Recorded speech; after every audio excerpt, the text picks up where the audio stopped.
अगर आप भी लेना चाहते हैं देश दुनिया की तमाम जानकारी तो आज ही सब्सक्राइब करें हमारे चैनल को। साथ ही नीचे दिए बेल आइकन को जरूर दबाएं ताकि हर अपडेट आप तक पहुंच सके। नमस्कार, साक्षी न्यूज नेटवर्क और आप सभी का स्वागत है। आज की इस रिपोर्ट में बात करेंगे महाराष्ट्र सरकार को लगे बड़े झटके की और साथ ही बात करेंगे अलीगढ़ मुस्लिम विश्वविद्यालय की भी। प्रधानमंत्री नरेंद्र मोदी एएमयू के शताब्दी समारोह में मुख्य अतिथि होंगे और ऐसा पहली बार होगा कि प्रधानमंत्री एएमयू के कार्यक्रम में बतौर मुख्य अतिथि भाग लेंगे।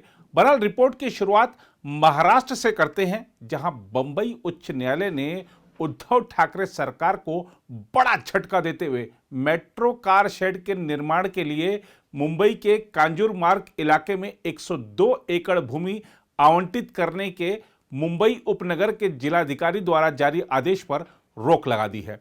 मुख्य न्यायाधीश दीपांकर दत्ता और न्यायमूर्ति जीएस कुलकर्णी की पीठ ने उक्त जमीन पर किसी भी तरह के निर्माण पर भी रोक लगा दी है।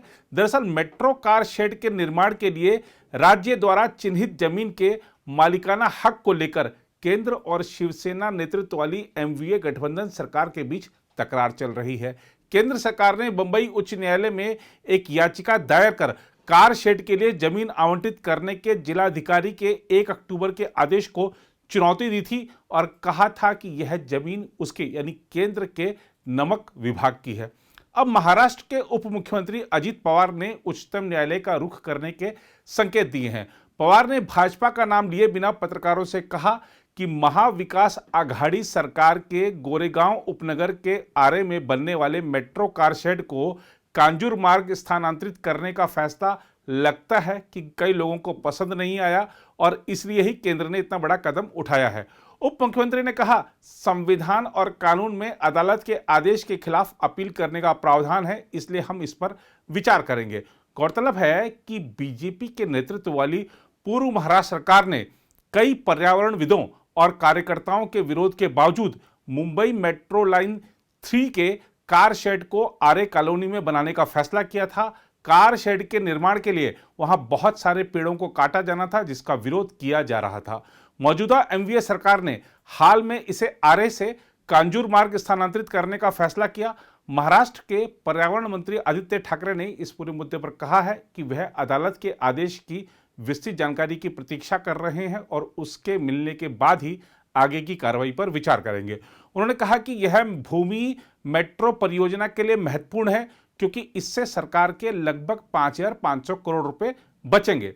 दूसरी ओर बीजेपी ने बुधवार को कहा कि महाराष्ट्र में उद्धव ठाकरे के नेतृत्व वाली सरकार को करारा झटका लगा है। पूर्व मुख्यमंत्री देवेंद्र फडणवीस ने शिवसेना के नेतृत्व वाली राज्य सरकार से कहा कि वह अपने अहम को छोड़ दे और आरे कॉलोनी की जमीन पर निर्माण फिर से शुरू करे। विधानसभा में विपक्ष के नेता फडणवीस ने कहा कि उद्धव ठाकरे सरकार ने सिर्फ अपने अहम को संतुष्ट करने के लिए कार शेड को आरे कॉलोनी से कांजूर मार्ग में स्थानांतरित कर दिया था।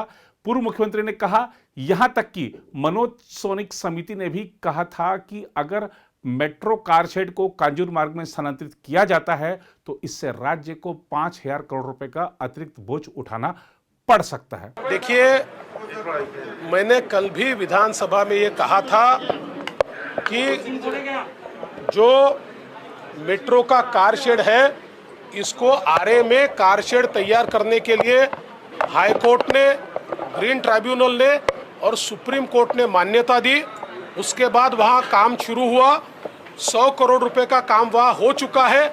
ऐसे समय मात्र अपने ईगो के लिए राज्य सरकार ने कार शेड को कांजूर में ले जाने का फैसला किया।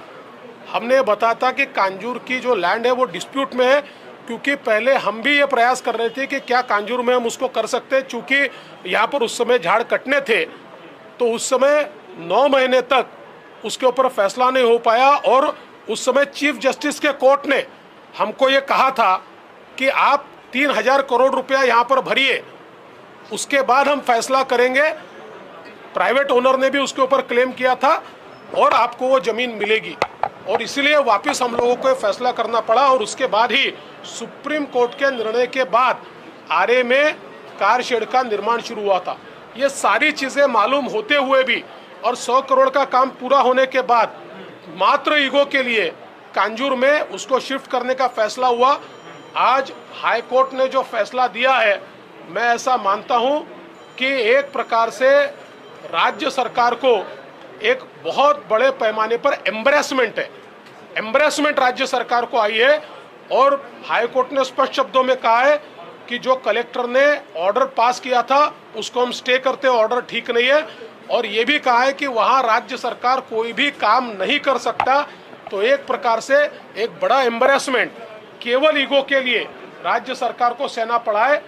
और मैं तो वापस कहना चाहता हूँ, कल भी मैंने इसी सरकार ने जो एक एक्सपर्ट कमेटी तैयार की थी उसका रिपोर्ट भी कल मैंने हाउस में दिखाया, जो रिपोर्ट साफ ये कहता है अगर कांजूर मार्ग में ये डेपो जाता है तो 5,000 करोड़ रुपए का अतिरिक्त बोझा उसके माध्यम से पड़ेगा।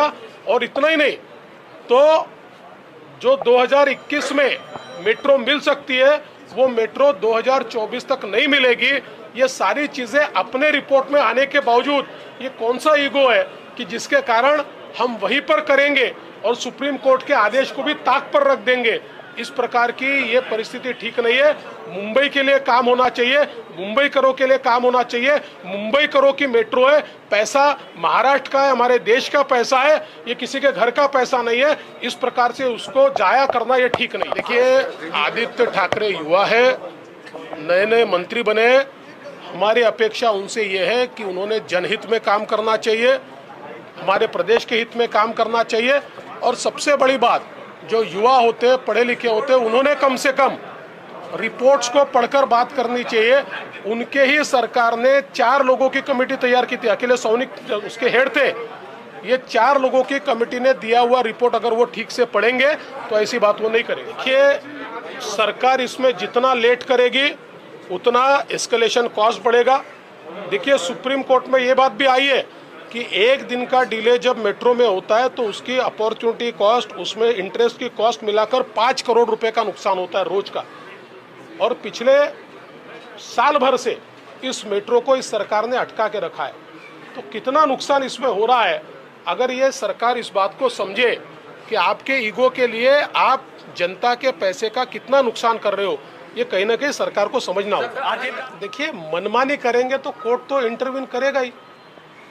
अगर आप सही फैसले लोगे तो कोर्ट में आप जरूर जीतोगे, लेकिन जब मनमानी होती है, कोई हमारे खिलाफ बोलेगा तो उसका घर तोड़ देंगे, कोर्ट कैसे सहन करेगा? आप जस्टिफाई कैसे करोगे? कानूनन काम करोगे तो कोर्ट कभी आपके खिलाफ नहीं जाएगा, पर गैर कानूनी काम करोगे तो मैंने कल भी कहा और हाउस में मैंने कहा कि यह लोकतंत्र है, यहाँ के कोर्ट्स मजबूत है, पाकिस्तान नहीं है कि पाकिस्तान में जिसके मन में जो आए वो कर सकता है। ये भारत है, ये महाराष्ट्र है, यहाँ पर कानून का राज है। कानून के अनुसार आप करोगे तो आपको कोई तकलीफ नहीं होगी। उधर भाजपा नेता अतुल भातखलकर ने भी कहा है कि भाजपा को नीचा दिखाने के इरादे से शिवसेना नेतृत्व वाली सरकार ने मेट्रो कार शेड परियोजना आर्य कॉलोनी से कांजूर मार्ग स्थानांतरित करने का फैसला किया था। भाजपा नेता और पूर्व सांसद किरीट सोमैया ने परियोजना को कांजूर मार्ग ले जाने पर जोर देने के लिए मुख्यमंत्री के बेटे और राज्य के पर्यावरण मंत्री आदित्य ठाकरे का इस्तीफा मांगा है। भातखलकर ने कहा कि भाजपा सरकार ने काफी सोच विचार करने के बाद आर्य कॉलोनी में मेट्रो कार शेड का निर्माण का फैसला किया था। अब बात करते हैं आम आदमी पार्टी और भाजपा के बीच चल रहे विवाद की। आम आदमी पार्टी ने उत्तर प्रदेश विधानसभा चुनाव लड़ने का ऐलान कर दिया है और अब पार्टी के नेताओं के प्रदेश दौरे की शुरुआत भी होने वाली है। दिल्ली के उप मुख्यमंत्री मनीष सिसोदिया ने बुधवार को कहा कि वह अगले सप्ताह उत्तर प्रदेश की राजधानी लखनऊ जाएंगे और वहां दोनों राज्यों की सरकारों द्वारा स्कूलों की स्थिति सुधारने पर चर्चा करेंगे। इससे पहले उत्तर प्रदेश के शिक्षा मंत्री सतीश द्विवेदी ने दिल्ली के मुख्यमंत्री अरविंद केजरीवाल और सिसोदिया को राज्य के स्कूलों का दौरा करने का आमंत्रण दिया था। मैं ये रिपोर्ट्स के आधार पर जो यूपी के स्कूलों की स्थिति है, मैं उत्तर प्रदेश के मुख्यमंत्री योगी आदित्यनाथ जी को निवेदन करना चाहता हूं कि 4 साल बहुत ऐश कर ली, 1 साल बचा हुआ है आपके पास। या तो आप उत्तर प्रदेश के स्कूलों की हालत ठीक कर दीजिए, उनकी इस तस्वीर को बदल दीजिए, नहीं तो 1 साल बाद जनता उत्तर प्रदेश की राजनीति बदल देगी और 1 साल बाद वहां आम आदमी पार्टी की सरकार बनेगी तो सरकार सरकारी स्कूलों को ठीक करके दिखाएगी। ये मैं आज आपको कहना चाहता हूं। कल जब मुख्यमंत्री अरविंद केजरीवाल जी ने उत्तर प्रदेश में चुनाव लड़ने का ऐलान किया, विधानसभा चुनाव लड़ने का ऐलान किया, तो उत्तर प्रदेश सरकार के कई मंत्री अचानक सामने आए। अच्छी बात है कि उन्होंने स्कूल कॉलेजेस के बारे में बात की, उन्होंने अस्पतालों के बारे में बात की। पहली बार उनके मुंह से स्कूल शब्द सुनना अच्छा लगा, स्कूल की बात सुनना अच्छा लगा। उन्होंने बहस की चुनौती दी। उन्होंने कहा कि हम दिल्ली के स्कूल मॉडल पर बहस करने को तैयार हैं। दिल्ली का स्कूल मॉडल बनाम उत्तर प्रदेश का स्कूल मॉडल, इस पे बहस करने को तैयार हैं। उन्होंने, उत्तर प्रदेश सरकार के मंत्रियों ने, योगी जी के मंत्रियों ने मुझे चुनौती दी कि हम आके स्कूल देख लें, उत्तर प्रदेश के गांवों के स्कूल देख लें। मुझे ये दोनों चुनौतियां स्वीकार हैं। मैं ये दोनों चुनौतियां स्वीकार कर रहा हूं। मैं उत्तर प्रदेश के उन मंत्रियों को, सिद्धार्थ नाथ सिंह जी उत्तर प्रदेश के शिक्षा मंत्री जी भी हैं और कई और मंत्री हैं जिन्होंने चुनौती दी, मैं उनको चुनौती देकर कहना चाहता हूं कि अब मैं बहस करने के लिए तैयार हूं, मैं आ रहा हूं। मैं आने वाले मंगलवार को, अगले हफ्ते यानी 22 दिसंबर को मंगलवार को मैं लखनऊ में रहूंगा। मैं सुबह लखनऊ पहुंच जाऊंगा। आप बता देना किससे बहस करनी है। योगी जी से बहस करनी है, शिक्षा मंत्री जी से बहस करनी है, सिद्धार्थ नाथ सिंह जी से बहस करनी है, उप मुख्यमंत्री जी से बहस करनी है, किससे बहस करनी है, किससे ओपन डिबेट करनी है। उत्तर प्रदेश के सरकारी स्कूलों के बारे में और दिल्ली के सरकारी स्कूलों के बारे में मैं बहस करने के लिए आ रहा हूं। आप मुझे बताइए कहां आना है, कितने बजे पहुंचना है, आप मुझे बता दीजिए। मैं वहां पे आऊंगा और हम चर्चा करेंगे, खुली ओपन डिबेट करेंगे उत्तर प्रदेश के स्कूलों के बारे में, सरकारी स्कूलों के बारे में और दिल्ली के सरकारी स्कूलों की स्थिति के बारे में। इस बीच एक बड़ी खबर आ रही है कि प्रधानमंत्री नरेंद्र मोदी वीडियो लिंक के माध्यम से अलीगढ़ मुस्लिम विश्वविद्यालय के शताब्दी समारोह में मुख्य अतिथि के रूप में भाग लेंगे। संस्थान द्वारा जारी बयान के मुताबिक 22 दिसंबर को इस समारोह में प्रधानमंत्री के साथ केंद्रीय मानव संसाधन विकास मंत्री रमेश पोखरियाल निशंक भी भाग लेंगे। कुलपति प्रोफेसर तारिक मंसूर ने कहा कि एएमयू समुदाय विश्वविद्यालय के शताब्दी समारोह में भाग लेने के लिए प्रधानमंत्री का आभारी है। उन्होंने कहा कि इस ऐतिहासिक वर्ष के दौरान विश्वविद्यालय का और अधिक विकास होगा, जिससे छात्रों को निजी और सार्वजनिक क्षेत्रों में नियुक्ति में मदद मिलेगी। प्रोफेसर मंसूर ने विश्वविद्यालय के समुदाय, कर्मचारियों, सदस्यों, छात्रों और पूर्व छात्रों से आगामी कार्यक्रमों में सक्रिय भागीदारी की अपील की। उन्होंने कहा कि शताब्दी समारोह में सभी लोग राजनीति से ऊपर उठकर शामिल हों। इस महीने की शुरुआत में विश्वविद्यालय ने घोषणा की थी कि शताब्दी समारोह में राष्ट्रपति रामनाथ कोविंद मुख्य अतिथि हो सकते हैं। विश्वविद्यालय सूत्रों के अनुसार मुख्य अतिथि में बदलाव अंतिम समय में किया गया है। हम आपको बता दें कि मोहम्मद एंग्लो ओरिएंटल कॉलेज 1 दिसंबर 1920 को अलीगढ़ मुस्लिम विश्वविद्यालय बना और उसी साल 17 दिसंबर को विश्वविद्यालय के रूप में इसका औपचारिक रूप से उद्घाटन किया गया था।